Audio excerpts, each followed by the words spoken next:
Research since the early 80s on my own and with some friends indicates that we have at least 4 power groups in the world. They have wealth beyond all imagination. They have advanced technologies. They have taken over various programs, particularly black programs, within our government and probably even the Russian government and the Chinese. Their politics to them, as we know it, is not the same. And they have agendas totally unlike what our governments, we perceive our government's agendas really are. And that they are able to track unbelievably what's going on around them at a minute level. And who these people are, my friends and I have given them names, but they have no relevance to what they call themselves. We just simply call them the 4 horsemen. And that these horsemen work together at times, and they work against each other at times. There's an ongoing battle between them at a low level to who's going to be top dog in the world. The one commonality to all 4 appears to be an absolute desire for control of everything and everything. And that some of them have different bases for this. From the point of view of it, each of them has their own philosophy. And that core root philosophy guides them supposedly in their actions. And we believe that this is what was causing a lot of strange things to happen in Nevada that we were experiencing, and on a strange way correlates also with what happened with these implantable chip technologies that I personally brought, now I look at it, to the wrong people in the government. Each of them has a life expectancy of up to 100 years in the environment. They need no battery or power source externally because they are powered by the electromagnetic radiation in the air that we breathe. It's a new way of thinking about distribution. It means absolute consistency every time. It means total knowledge, up to 70% reduction in theft losses. Look at these kind of metrics. They are incredible. 40% increase in warehouse efficiencies. That's quite typical of my clients who have used this in the last 18 to 24 months. CK, I think you've been wishing they had RFID technology on your bags. If they had, we would at least know where they were. We'd be able to work out every container, not just the containers, but also to micromanage every cubic meter inside every cardboard box.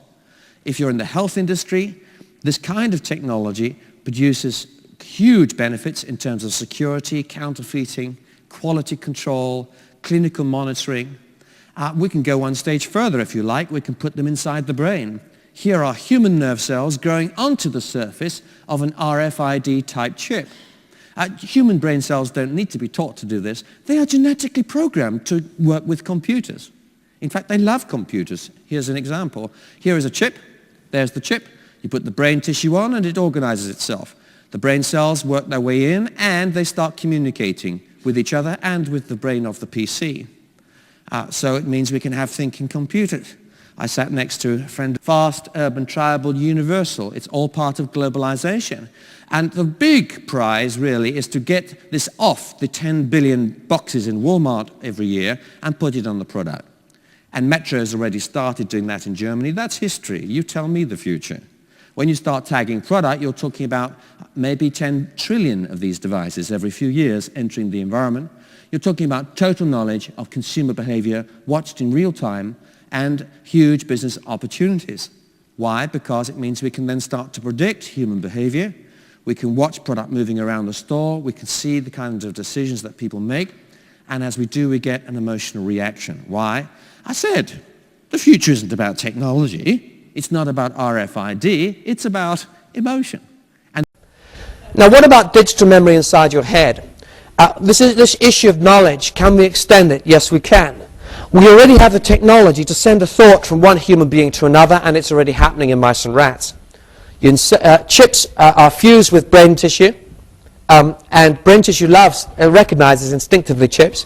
It grows into the surface of it so that you can communicate using brain and chip and receive information using brain and chip. And I say we have mice and rats that are communicating brain signals to each other, communicating when they're thirsty or hungry, and the other colleagues on the other side of the world in other cages are responding appropriately. Now, so Can we extend beyond that? What about this sort of holy grail of being able to have a plug-in module to your brain? So I think that people will change in the future. They will redesign the human body, put an eye in the back of the head, and genetic engineering, not the stuff you have today, but they'll make us more sensitive, and our brain will be made of tissue that can absorb certain things fast. You won't have to read a book 4 or 5 times. But if we don't engineer ourselves, we can't keep up with technology. If technology can handle, like I said, 1,000 trillion bits per second, man will say, what do we have to do to keep up with it? And you have to redesign the human system. If they can only handle 7 channels at once, that can't keep up with technology.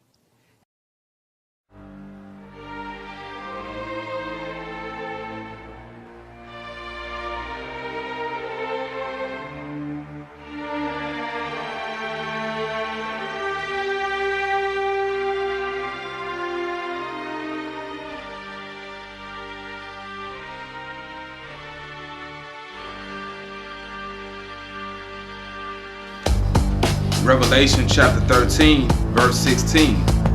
And he calls us all, both small and great, rich and poor, free and bond, to receive a mark in their right hand or in their foreheads, and that no man might buy or sell, save he that had the mark, or the name of the beast, or the number of his name. I want to start off by giving all praises to Yahweh, Bahashem Yahweh.